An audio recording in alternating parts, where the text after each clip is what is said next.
but you have to mentally train yourself to go past that. I had said I did it before I did it. More than anything else, not allowing your brain to think that the most important thing is to squeeze off a shot.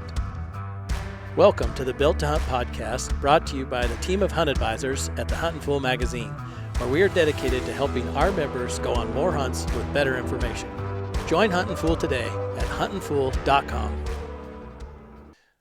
Welcome back to another Built to Hunt podcast. Today, myself, Jerrod Lyle, am joined by the Garth Jensen, who's been baling hay like a madman the last few days. Beat the rain.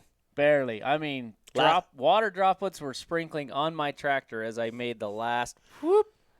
Narrowly avoided another one that was like, that thing was bearing down and flooding houses about 1,000 yards from me, and I was like, oh, dear God. Well, anyway, today we're going to talk about the last 100 yards, and I wish I had a cleaner agenda for today's podcast. I don't, and I don't think you do either, but I do think it's a topic that's probably underreported on in terms of not only the physical elements of closing the final bits of distance, whether you're on a rifle hunt or an archery hunt, but also the mental state that you should try to get yourself into to make yourself more let's just say to punch more tags and to not eat more tags. Yeah. And have you ever had a mental meltdown at the moment of truth, Mr. Jensen? If so, how about let's share one about right now? I'm going to have to remember. Yes, there's been multiples, but I'm trying to think about one that just like flat out went to crap and just. I'll start so you can think about it. So I can be, and it might spur my train of thought. In 2007, I drew a good Wyoming elk tag. It was in Unit 64, and I'm not throwing out family secrets here. It's hard to draw that unit. It takes, I think, 12 points right now. For antelope. No, elk. I drew a tag. I went on the hunt. I had a lot of confidence at the time. I had killed a lot of bulls in a row with a bow, including some good ones, and I kind of thought I had it figured out. I might even say I went into it with a little bit of a swagger. And on about day 4, I found a giant, a true giant, a bigger bull than that unit, quite frankly, typically produces. And I went into a series of events that I'm embarrassed to say left me in a puddle of shaking goo when it was all said and done, because I found this bull. He had like 9 cows. It was pretty open. I was trying to figure out how to close the gap on this thing. And I talked to him a little bit from across the hill. We're probably 900 yards away or so, just kind of see what his temperature was. Probably wasn't a Phelps. That's why. Yeah, he didn't. Let's just put it this way. I didn't reel him in on a string, okay? He didn't leave us 9 cows and charge across a half a mile of open sagebrush to come get himself harpooned. But his cows all of a sudden got up and took a hike and walked down into private. He was on public, but they were adjacent to private. And he stayed there, unbelievably. So now I've got a solo giant bull. It was early September, so I'm not totally surprised that, I'm sure none of those cows were in season. And he turns his butt toward me and starts just beating the crap out of a tree. And I'm like, all right, this is my chance. And I took off, hurdling sagebrush, running down through as quick as I could, trying to keep tabs on him. And he was so intent on the rub that he never caught me going across this huge open. And then, of course, my heart rate's up. I'm already kind of worked up, and I'm like, holy cow, this might work, which is one of the things I want to talk about today. As soon as you start having those kind of thoughts like, this might actually happen, instead of thinking, I'm going to make this happen, is where you start kind of giving control away, in my opinion. Your brain starts assigning control to other variables instead of maintaining control of the variables in front of you. And so I was pretty worked up, and then he bedded down with his butt toward me and started like laying his neck on the ground, rubbing it back and forth. Really cool early season behavior. And I'm like, you got to be kidding me, which is another bad thing to say to yourself. Because it's almost like, yeah, this is like going, you're just going to have to wait. Okay. Yeah, just stay tuned. So anyway, I get to about 35 yards of this bull, and I've got to cross one more. There's like a down lodge pole. I'm in like a half squat going underneath this thing, and he's bugling and making enough noise that I can move. And I'm in a half squat, still kind of thinking through those things like, I can't believe this is happening, and I'm so lucky, and wow, can this be real? And all of a sudden, he just literally jumped up, not because I spooked him, but just because he was worked up, and turns and starts coming straight at me. And, well, kind of straight at me, but basically right back up where I had called my butt off earlier, like a rookie idiot. And I'm like, okay, I'm stuck. I don't have an arrow knocked because I was in this weird crouch position getting underneath this last lodge pole to close, to be able to draw and shoot. The wheels just flew off the bus. I immediately thought, well, I got back out, got an arrow knocked, drew, and he stopped in one of my shooting lanes that I had ranged. It was like 38 yards, and then he blew through it too quick. And then I'm like, well, I don't have time to range him, which is another bad thing for archers to say. And so then, boom, he's kind of quartered away and moving away from me, but again, kind of right straight across me. He finally came in at an opening. I squawked at him on a cow call, sounded like a dying crow. He stops. I haul back and shot him right through the back straps, just like a pro. Didn't even hurt him. He goes running out, stops, starts raking a tree, bugling. I literally was on this bull for 4 more days straight, just for those who are going to hate on the fact that I wounded a bull. I've got photos of this bull in his bed with cows. I've watched him rub 100 trees. If I watched him rub one after that. Hey, haters are going to hate. I know. He worked his way down onto private land, and I finally had to leave him alone because he just sat down there. By that time, he'd rounded up like 50 cows. And so you lit a fire under him. Oh, yeah. He was so upset after that. But anyway, after I shot, I remember crumpling to the ground, like literally kind of shaking and just being like, what happened to you? Everything that you've learned, everything that you think is important, you didn't do when all of a sudden all of these variables kind of got out of control. Yeah. So from that time forward, I vowed that there would be different ways that I would look at closing the gap, or quote unquote the last 100 yards, in terms of how I would keep myself in check, the thoughts I would allow myself to think, the processes that I would allow myself to go through. And I'll touch more on that, but do you have a story yet? I mean, it doesn't have to be that bad of a meltdown. No, that's world class. What sucks is it spurred enough. I was like, yeah, there's that one. Oh, shit, there was that one too. There's this one. Oh, wait, yeah. But I guess one that would be, yes, very similar to what I would say, just I wet the bed. I was in Wyoming on an elk hunt, and it was actually the first time I'd ever hunted Wyoming. I'd saved up all these points, and I'm like, man, I'm going to get over here to 45. Everyone says it's great. There's bulls everywhere. Me and a couple of buddies got up there. Rut was poor, but, we were seeing elk. And my 2 buddies, they both shot bulls earlier on. Left me, and I was like, well, there's plenty of elk. I'm not worried about shooting any old bull. I want to get a nice bull. Well, it got down to we were down to the last day, and we'd been there for 9 days. Right. And couple close encounters, but nothing that I would have considered like, I got close enough that I screwed it up. Now, there was a couple where I tipped over the ridge, and I was like, I might shoot that bull, and then the whole herd takes off, and I'm like, well, made my decision. Guess not. Yeah. So you could argue and say I did a couple things in some of those moments, but this moment, there was a big herd of elk that was out across the canyon, and it was before light. I could hear them just bugling, screaming, carrying on, just going nuts. And I left my 2 buddies at the top of the ridge. I start going down through the timber, and from where they were bugling from, I could tell they were out in a wide open, clear, hillside just full of sage. Big sagebrush. So once I got down to the bottom and it started getting light and I knew I was in a little bit better position, I was looking across, and all of a sudden I was like, oh, crap, there's way more elk than I thought. Like, this might be something else, because I had 0 cover getting across it. But as you had mentioned in yours, there's enough activity going around, and there's enough elk running around, as long as most of those elk were on the other side of the target bull I was trying to go for. Now, there was a bigger bull up at the head of the canyon, but there was no chance of getting to him because there was just cows and bulls and crap just scattered all around him. Early season rut frenzies. So there wasn't anything. So there was another bull that lagged behind. It was a nice bull, like a 320 bull, one of the better bulls we had seen. And it was just wide open. Now, he was preoccupied tearing up a little batch of sagebrush and then picking around.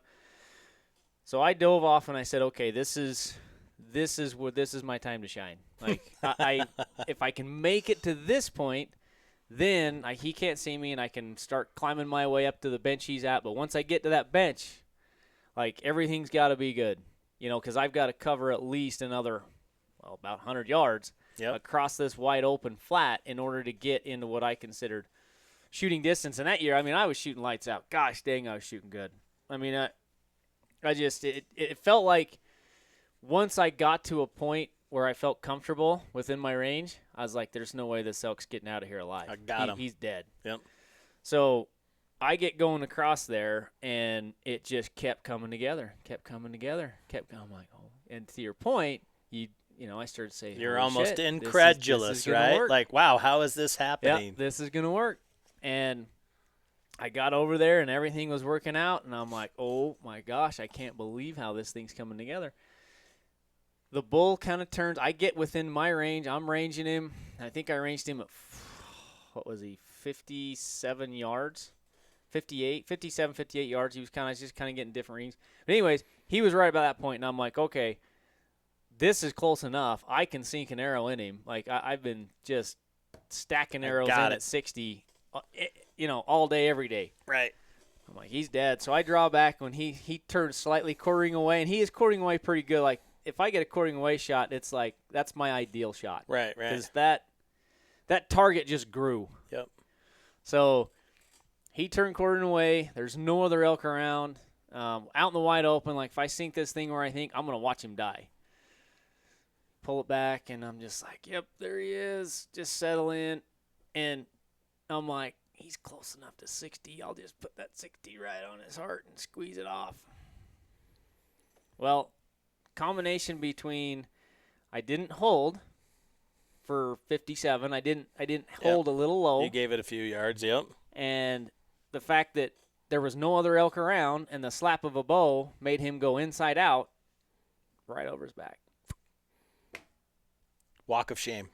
Oh, dear God. And to make it worse. Your buddies were watching, weren't they? 100%. Yes. To make it worse, he flipped inside out, turned around, ran. Then he didn't know what happened, so he turned around and walked back to me. And I'm trying to knock an arrow with him watching me like a damn coyote. I'm like, there's nothing else around. He's just like, what in the hell is that little thing over there trying to fumble around? So about the time he lent me, like, oh my, I might get a second shot. Yep. He could probably see your heartbeat through your clothes at that point. Oh my gosh. So yeah, I just. Did you get sloppy at the end? Yeah, you did. Well, right? I did because you were like, close enough on your yardage for I'm one, like, it'll which work. is never a good idea with archery equipment. And it just, I got so caught up in the moment thinking that bull's dead. This is gonna work. That bull's dead. I did it. I had said I did it before I did it. Yeah. And so, which half of that's actually really good in the last 100 yards. It is, but what's funny is when you were talking about having these things like going through there and saying to yourself, instead of saying, oh my gosh, this is going to work, you're saying, I'm going to make this happen. Or I'm just like, those are the things that I've told myself I'm not going to say. Because most of the time when I say, I'm going to make this work, I do too much. I overcommit, and then I start moving around in that under 100 yards. Like when I'm in that zone, Yep.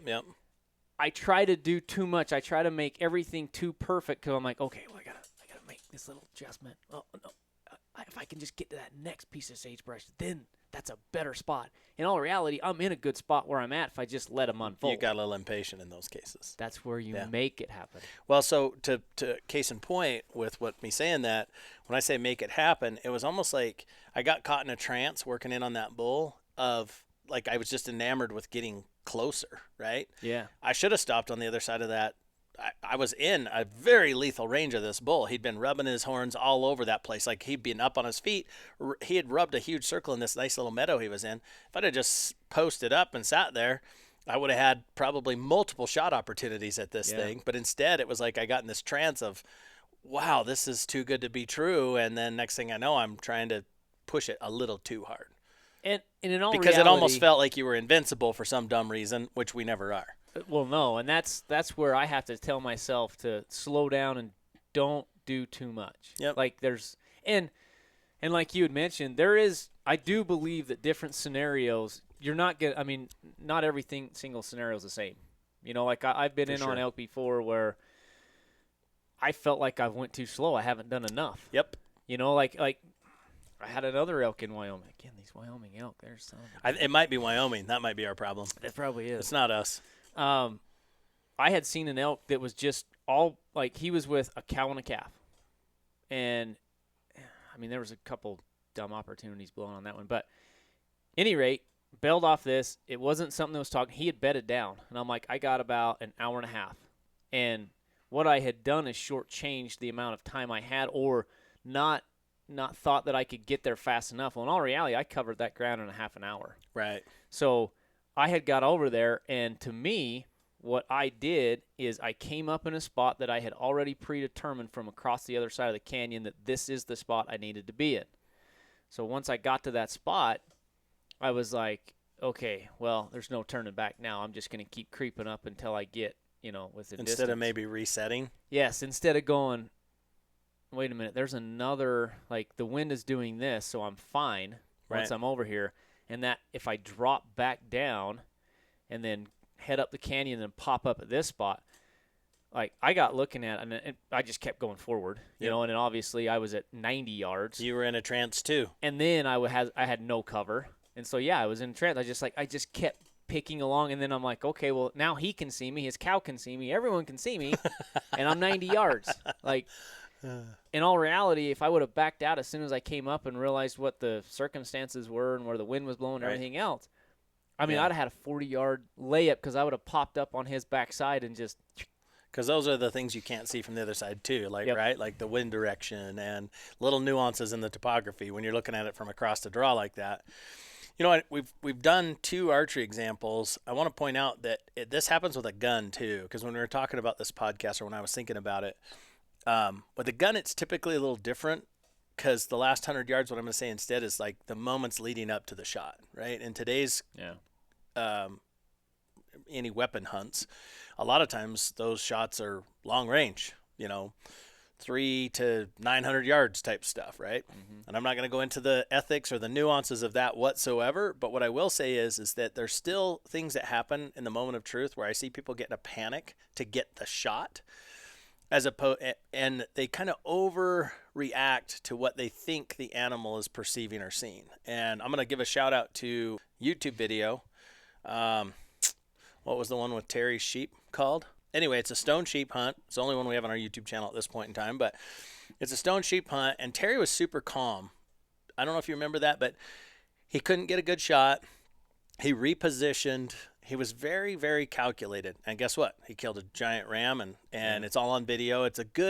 I think it's a good example for people who are listening to this to look at, because what Terry could have done in that situation was forced a shot, rushed a shot, stood up higher, outlined himself more, because the sheep did appear to be concerned about their presence. I mean, heck, they had at least one guide, if not 2, Brady running a camera, Terry on the gun, and all of a sudden you're in Stone Sheep's backyard and they're like, what in the world's going on? And it gets real easy when all of a sudden it appears that you've been discovered to rush things. So on the gun side, I wouldn't necessarily say the last 100 yards as much as just those closing moments leading up to a shot, not getting carried away, and more than anything else, not allowing your brain to think that the most important thing is to squeeze off a shot.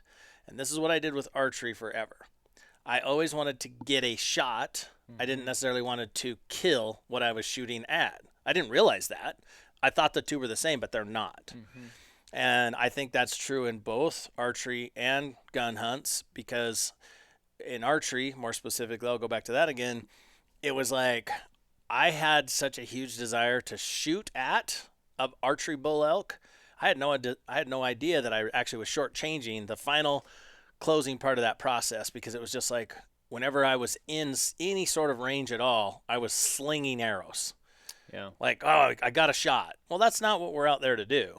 Yeah. But you have to mentally train yourself to go past that. Yeah. Which is difficult, because, again, you think back what's training your mind is all the failed experiences, all the failed attempts at getting things done. That's what's telling you the next time this is where you screwed up. Yep. And then you alter that, and that ultimately it brings you around. But because not all of them are the same. But that's a good way of looking at it. Is I'm trying to get a shot, because I think I was obviously in the same point Like you had your chance. Right. And I always look at it like, well, I had a chance. Right. Well, it could have been a better chance. Yeah. Most likely it could have been. Almost always. So, I mean, the bad thing You're is, the one that made it a bad chance, Yes. not the elk, generally speaking. So, I'll give you, for instance, on just this rifle one.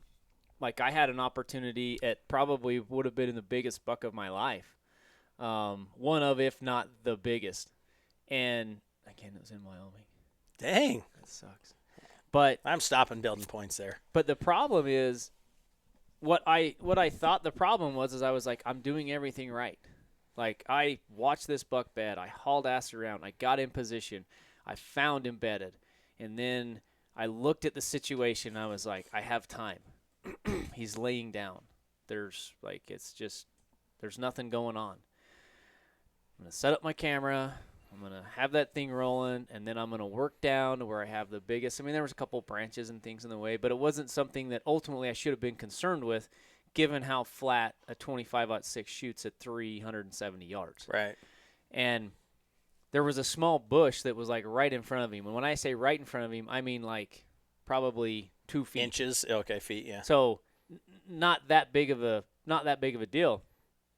And in my mind, I'd already made up, okay, I'll just let him stand up normally. Sure. Whenever he gets up and he starts milling around again, great. Now, maybe this is one thing. Maybe I did it right, but in my mind, I dicked up because I didn't get him. But here I am getting set up. Unbeknownst to me, another group of hunters on the opposite ridge had seen him too and came in the backside. And while I'm sitting up just lollygagging going, yeah, I don't know. Maybe I can get a bullet in there. We'll see. Yeah, maybe I'll just scoot down a little bit further and I'll take a shot. In my little willy, and I probably spent 5 minutes screwing off. Got down, got set up, pulled up. Just about the time I pulled up, I saw a flash of this buck running towards me, which was towards the timber. Boom! I hear a whop, and I'm like, no way. They didn't shoot. Well, they killed him. Oh, right out from under you. And so I'm like, and watched all the deer file in front of me through the timber at 100 yards. But not him. So in that situation, I'm like, I screwed around too long. Once I had the opportunity or the shot, I should have just taken the shot. I shouldn't have been messing around, screwing off. Now, had it worked out and there hadn't been other hunters, it would have been a layup. Right. But I just felt like I overthought it in that moment of time, and I told myself, and this is where I learned from my fails. You replay, yep. But I'm like, had I just posted up when I seen him and said, "Yep, 370, I'm going to shoot him," he would have been dead. Well, you think he would have been? I would have taken a shot at him. He should have been dead. Yeah. So we're going to send some mixed messages. We already are probably in this podcast, right? Be patient, don't be patient, whatever. But I think the takeaway in this one is, and I think this is true in all scenarios, the first good opportunity that you have, you should take, and you should be calculated and calm and prepared, and you should take that first good opportunity you can. So I would say that would be one takeaway is when you have a great opportunity, take it, don't squirrel around. Yeah. And I've done that too. Yep. With archery and guns both. Yep. I will say that my mental preparation going into most of my archery hunts, and that's theoretically where I would say a lot of this comes in. It can come in because, like, short-range muzzleloader seasons, things like that. I had the same woes. I've done the same thing. Like, I mean, this sucks because now I'm remembering all those, like, fails. Missed opportunities. What ifs? Oh, there's piles. And so, but what I do think is when you're in that archery situation, you're basically closing that last 100 yards to get you into position for a shot. Mm-hmm. There is a lot of mental preparation that goes around that over the course of your life that you will kind of hone and zoom in on. And honestly, I do believe that once you get into that last bit, you want to be very calculated, obviously, because you're within zone. You want to pay attention to everything around you. Make use of that time when you're given it. And that's the one thing I would say is given is a big thing, especially with elk. Like, there's been times where that elk is preoccupied doing something else, and you have to be so cautious in that last 100 yards that when you get a gift of rubbing a tree or in a wallow or something like that, I look at that like, oh my gosh, thank you. Because now all of a sudden it's like that thing's got something else going on. There's noise around him. He's probably got his eyes closed. I mean, there's other things happening, and it's going to allow you to cover that distance and cut it off. And every little piece of time that you waste is a piece of time that animal can be like, I'm going to walk. I'm done rubbing my antlers. I'm going to go here. Yep. I'm going to go there. This cow just called to me. I've got to get over there right now. So that is the one thing. Any piece of time that I have learned in the last, I don't know how many years, but if you're given a window, you need to capitalize on it because that's a gift. Yep. I think that's 100% true. I will put a little caveat on that and say that it's important to get those kind of punches in bunches as opposed to just start swinging and go, right? Yeah. Because I've had that bite me multiple times where, all elk, even a rutted up bull rubbing his antlers, is going to pause at times and just check around, bugle, whatever.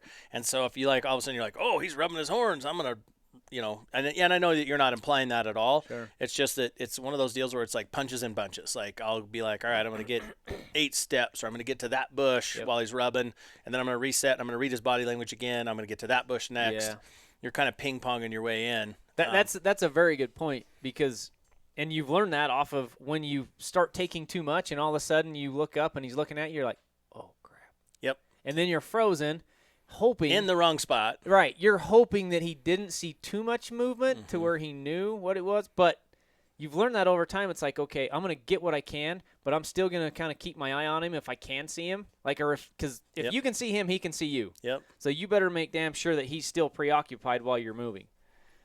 Well, and in that process, to take it one step further, one thing I've learned, and again, this is archery elk specifically, I don't mean to make the whole podcast about that, but is I don't ever want to stop in a position that I can't shoot, right? Yeah. Like my goal is to think about whether I call, whether I have a snack out of my pack or whatever, but especially this last 100 yards, I want to be, every time I stop, I want to be a place where I can draw my bow and shoot, at least if the terrain allows, right? So that's where I'm thinking is like, okay, I could probably get away with drawing my bow behind that little tree right there. So I'm going to get to there. I'm going to get to here. I'm going to get to here. I don't want to be caught flat-footed out in the middle of the sage when all of a sudden that bull checks off of the brush or the cow or whatever he's doing. And a lot of times they'll turn and walk right at you, just like the one that I introed at the top of the podcast. And then you're pooping down your leg. You have no opportunity to like get away with it. You're just going to get busted. So it's always thinking about where can I shoot from that last 100 yards. Yeah. No, I mean, that's why you're reading the terrain, and when you're getting there, and honestly with a bow, unless you're one of the guys that hunts with a crossbow, and then there's less movement involved. Right. But if you're hunting with a compound bow, there's a whole course of things that have to happen before you take that shot, depending on how close or far that animal is. I mean, if he's close enough, you don't have to take a range on him. But 9 times out of 10, you probably will take a range on him just to double check where you're thinking because you're only going to get one shot. Yep. So you have to range him. Drop that back down, hook onto your bow, draw it back, and that's a lot of movement when you're within 20 to 50 yards. Yeah. I mean, there's a lot of room for error there. So just knowing if I get to this point, I could probably have a little like a tree behind me so that I kind of blur in a little bit more, or I can have this covering me while I do all this nonsense, and then I can step out if he looks away. I mean. Yeah. There's a lot of things that go into play. It's about planning the shot every single second in that last 100 yards. It's not, can I get, and again, this was my old mentality when I was young, like, oh, I'm getting close. And then inevitably my goal became just to get close. And then my goal would go one step further just to get a shot. And instead you're planning, I'm going to kill this bull. Or this buck. What are the steps needed to do that? Yeah. I'm going to have a place I can shoot. I'm going to have to get close enough. I'm going to have to get in range. I'm going to have to get a range, all that. But we talked about, so one of the things that you mentioned was capitalize when you have an opportunity. I will say this. I think there's 2 more things I would really stress. One is, and I write this on every bow right before hunting season, I write the word time on my riser because I have screwed up more archery opportunities by thinking I don't have any time than any other thing that I've done wrong. Yeah. I mean, the only thing that's screwed me more often than that is when the wind changes. Outside of that, it's myself going, and I look back at it and I go, why did I rush that? I had more time. I could have got a range, or I could have, that bull was probably just curious. He heard a twig snap. Like, it wasn't the same that you think it is in the moment when your adrenaline is peaked. You're just like, I got to do it now. Yeah. And then next thing you know, you're picking up a bloodless arrow, or, you didn't get a shot at all, like whatever. So time would be another one for me. I think time's a huge one. I mean, honestly, I could say the same thing. Just what has happened most of the time that screwed my opportunity up is rushing it. Like, once you get down to that tight window, and for a lot of that, honestly, what I would say is it probably comes down to reading body language of the animal. And there's only I don't feel like you can train something like that. Like, that's something you have to experience. Gotta get reps in the red zone. Because you start watching animals and how they react and how they're moving and what they're actually looking at or what triggered them. You know what I mean? Then you start to get an idea. Or like, if you're watching an animal and you haven't seen animals that much and watched them, you don't know if when that animal picks his head up and kind of a sharp little, look around, if he heard something or he smelled something. Yep. And there's a big difference. If you think he's trying to catch your wind and he starts sticking his nose in the air and you're like, it hasn't been the best. Then you don't have much time. Then it's like, okay, I'm out. Yeah. I'm out of time. Things are getting hairy right now. Versus if he just snaps his head up and looks around and you're like, yeah, he just heard something over there. Or just being a freaking elk or a deer that's alert. I've watched everything in the woods is trying to kill them from the time they're born. I'll never forget sitting on a guzzler one time and watching a bull elk come in. And he probably faked taking a drink of water 5 times before he actually drank. The water juke. He would be like, nope. Just kidding. I was just like, oh my gosh, this thing is going to die die of thirst before he ever takes a drink. Yep. But he was so in tune, watching around in his surroundings, like any moment something's going to go. Yeah, he's got a mountain lion sitting in the corner. Like, they are, yeah, exactly. And it's not overreacting to that. I think also we're not comfortable being in close proximity to the animals. And it's not because we're scared of them or anything like that. It's because we're not used to it. Mm-hmm. And so I see a lot of bow hunters kind of wreck this too. Let me segue into the third thing I would say. So we talked about capitalize quickly when the opportunity happens, but recognize that you have more time than you think you have as far as actually like anchoring, ranging. That could be seconds. Correct. Yeah. It could be a half second more to really get your pin settled in before you squeeze the trigger, right? Or execute the shot. The last thing is I do have a couple of little mental mantras. One of them I got from a book called With Winning in Mind. It's a guy named Lanny Basham. He was an Olympic medalist in shooting sports. And I don't remember exactly what they were. It wasn't archery. He wasn't shooting at fur. But the book called With Winning in Mind, one of the things he says in there is it's important to kind of develop just a little mental short circuit on your brain so you don't let all these other doubts or other things come in. And my favorite saying out of that was he would say, it's like me to make a great shot. And I do tell myself that now, after that 07 episode, I decided, hey, I got to reinvent myself here because I can't pee down my leg the minute I get in contact with a great bull and have a slam dunk layup. I guess that's kind of an oxymoron. A slam dunk or a layup. Yes. Yeah. Yes. They're not the same. I was a wrestler, not a basketball player. So it shows through there. But anyway, I can't pee down my leg when that happens. So I need to get better. And so I went into kind of a little mental,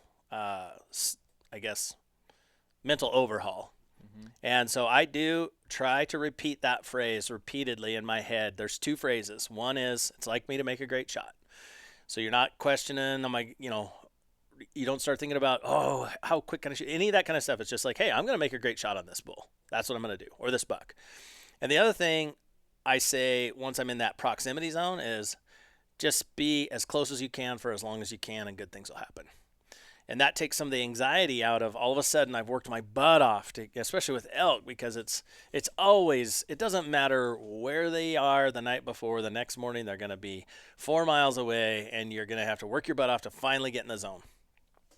And I tell myself both those things. I'm going to make a great shot, And all my job is right now is to stay as close as I can for as long as I can, and good things will happen. And that takes some of the anxiety away, because we're back to your body language question. We're not used to looking at elk from 30 yards away. Mm-hmm. We don't get that many opportunities in a season to do that. And you and I get to hunt a lot, let alone if you're maybe from Pennsylvania and you come out on your first elk hunt ever. And so we're not used to seeing all those little nuances and how quirky and like wired they are about everything around them. And it makes us feel anxious that, oh no. And you almost feel like you're an intruder. And that's why, like I said, I don't want to be an intruder. I want to be a participant in that in my head, so that I can relax and I can enjoy the moment. And then ultimately I'll make a better shot too. Well, it's funny because just listening to all that, I'm like, that's kind of like you go through this, and it seems like everyone goes through it. And I don't want to say you have to go through that. Like no, inevitably you're going to hit those moments where, and let's say you even kill the animal. There has been plenty of moments out there where I'm like, I got so lucky. Yes, I didn't deserve that one. That should not have worked out, and it did work out. And then you start retracing it, and you're like, yeah, I kind of broke down. Yep. Like, I did not say it's like me to make a good shot. I said it's like me to get an arrow out there. Yep, as soon as I can. You know what I mean? And you're just that's my opportunity to go. Yep. And that's a tough thing to because every situation is different. And let's say it take you 3 hours. Like this is what I have a hard time with. When I do a stalk, I've been on plenty of stalks, and I've made enough mistakes throughout the time to where I can kind of course correct, or I can realize consciously when I'm doing something wrong. Right. I'm like, okay, this isn't now the last little bit. Yeah, things go to hell in a handbasket pretty fast if you're not on it. You're not thinking about, and being aware of everything that's going on around you and what that animal's doing, what you need to be doing in preparation for that. Where I struggle with is I've only hunted out of a tree stand for whitetail a couple times. And, like, it goes from I'm almost going to fall asleep, or I'm just trying to stay, like, warm so I can alert. make a shot, if something happens, to just instantly something is right there on you. That shot of adrenaline to me, there is no moment, and I just melt. I still have problems with that.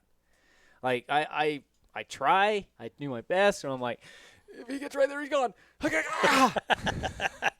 Yep. So that's where I struggle with the most still to this day, but I kind of fall back on that where I can go, okay, I got time. Like, I need to make this shot count, because if I rush this shot's going to be bad anyways, and then I'm probably not going to recover the animal. And that's the one thing that I've told myself, that last check off, that last check box that I try to tell myself before I send that arrow is, if I rush it, or if I don't do this, I'm probably not going to get him anyways. Yep. And that will a lot of times reset me, and I'm like, okay, you're pushing the issue a little bit here. Just relax. Make sure you check all the boxes before you send that bullet, that arrow, whatever it is you're sending. And usually that will kind of calm me down to the point, and then hopefully everything plays out from there. Yep. Which that's not the same as the time equation we talked about earlier, where you were messing around for 5 minutes, you know Correct. what I mean, right? So yeah, I think there's an important distinction between those two. Again, take the first opportunity that you have presented to yourself, but at the same time, take enough time in the opportunity to get settled, whether it's with a gun, get on the bipod, get a great rest, whatever, or whether it's with a bow, make sure you got a yardage, your sight's dialed, you get all of the elements of a good shot together, because it takes all of that. Otherwise, you're just hoping for luck. And there's been plenty of times where I felt like I've taken the right steps, and it hasn't worked out. Sure. And that's one thing to take note of and look at and say, okay, did I really screw that up, or did it just not happen? Yep. And there's plenty of times it just doesn't come together. You might have taken all the right steps, and it wasn't really you, so you shouldn't really, and that's where I've had to do a little reflection and be like, okay, well, do I change something to the next time from this experience, or was this experience just a little bit out of my control? A fluke. Right. Yeah. Right. Well, that's where experience comes in handy, for sure. And like I said, we're both pretty blessed to be able to get a lot of it in. it seemed like there was one other thing I was going to mention in the context of all this, but like I said, at the end of the day, I think I drug you down my rabbit hole. I liked it though. That's why I was a willing participant in the rabbit hole. But yeah. Oh, and then I think the other. I know what it was going to be. I try to think a little bit like a mountain lion for what it's worth when I'm closing that last 100 yards. I want to see you crouch down. And I mean, I'm not the stealthiest mountain lion on planet Earth. Let's be real. Little top heavy, mid heavy. Yeah. But the point is, it makes me smirk and it takes the pressure off of the things when I'm in that moment and I start to feel the adrenaline working up and I'm kind of feeling the pressure of hey, this could happen, right? This is gonna happen. Whatever term's going through your head. I'll sometimes just deliberately think about like, what if I was a mountain lion trying to kill my dinner right now? Is he thinking about, or she thinking about any of these doubts or things? No, like the sole focus of this creature that is so stealthy and so lethal is just like, I am going to kill this elk, and every ounce of its body is keen on that. And if we let all these other little busy thoughts and crap come into our heads, I think that's when we start getting crummy, like I said. So once in a while, I'll just be like, the thoughts I'm thinking right now, a mountain lion would never think. And then I smirk at myself, and then I'm like, okay, well then start thinking like a mountain lion again. Like, how am I going to kill this thing?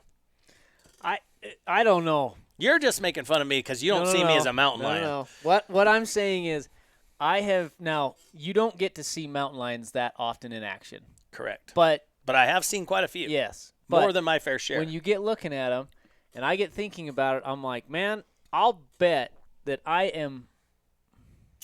want to say that I am more lethal than a mountain lion once I commit to getting on something. The reason I say that is because most of the time I see mountain lions, they get to that point, and it's like, yep, something happens, and they all bust, and they run out, and that mountain lion kind of trots out. They're like, oh, okay, let's go back to the drawing board. But I've seen that more times than I've seen them on their back, clinched down, killing the animal. Yeah, but you get to cheat. You're shooting stuff at 60 yards. That's what I'm saying. Like, I have a bigger buffer than that mountain lion does. So I don't know if I want to actually be the mountain lion, but to be fair, if you were acting as if a mountain lion and getting into that close range, like there's a lot of times, and this is one thing I have seen. I've seen a mountain lion crouch down within, it looked like literally feet of an animal. Yep. And I'm like, oh my God, where are you going? Go. And then, crap. Let's find another one. But the point is, their focus is singular. 100%. They're not worried. They don't think about what time is it. I'm hungry. My knee hurts. Like, I can't hold this crouching position much longer. Their movements are so subtle when they're that close. Like, I've watched animals just like literally like next to them move, and they're focused on the animal in front of them, and it's not a head whip. It's like a little eye shoot over, maybe kind of look just a little bit, and then all of a sudden they're right back on the same one. Yep. Focus. Yeah. Focus. And focus on positives. Focus on, I am making this happen. This is a good scenario. I am going to get a shot, but I'm not just going to get a shot. I'm going to make a lethal shot because it's like me to make a good shot. All of those kind of things. So I think there's this mental piece, kind of develop a mantra for what it's worth, that makes you feel comfortable in that red zone and not uncomfortable. There's this piece of take the opportunity when it comes. Move on a rubbing bull elk. Set up and shoot when you've got that great high percentage opportunity. And then remember when you're finally like knocking an arrow, chambering around, whatever, you probably have a little more time than you think you do. And the minute you start thinking you don't, you're going to make a bad shot or rush something. And you're going to regret it. Yep. I think like one of the biggest things you touched on earlier was when you're making that stock, ultimately the whole time you get to a spot, make sure you're planning a shot from your next spot. Yep. Like even if that's not the spot you ultimately take the shot from, put yourself in a good enough position to where if it happens, you're in a good spot to take a shot. Yep. And I've been caught with my literal pants down more times than one when I didn't look at life that way. And what are you doing out there in the woods? Well, sometimes you got to go potty, Garth. Oh, not the last 100 yards you don't. But You hold it. I got another story about that, but we won't tell it on this podcast. All right. Any final thoughts, Garth? I mean, honestly, when I look at it and I think about all the different missed opportunities and opportunities that I was able to capitalize on, as you called it, reps in the red zone are so important. And that's why I think we always preach here, go on more hunts. Like, don't miss a fall sitting on the sidelines just because it wasn't the correct tag you had or it wasn't the exact opportunity you thought you were going to, have in there. Just get out there and go more, because there's so many times that, I've looked at situations differently, having more forethought or more reps under my belt, and thought, you know what, that one should have come together if I would have done this. But I'd hate for you to have that opportunity on a buck or a bull or a, ram Speed of a goat lifetime. or sheep or and just think back and think, well, I really haven't. I mean, I'm kind of a beginner. Could not agree more. And there's plenty of opportunity with antlerless tags, with Texas, with pigs, javelinas in Arizona. There's plenty of opportunity, and they all get my adrenaline up. All of them. Honestly, like the first time I ever archery hunted javelina, I thought to myself, why wasn't I doing this when I started? Why wasn't I doing this years ago? I'm like, this is like the perfect opportunity for someone to go down and hone those skills without having that buck of a lifetime go boop, boop, Yep. boop. The stakes aren't as high. No. Which, all right. Well, we appreciate you giving us a listen. Looking forward to hunts. Probably hear it in Garth and my voice. We're getting close to hunting season here. If you're getting ready, remember to keep focusing on the details. They do matter. And we appreciate the support for the podcast. Best of luck this fall.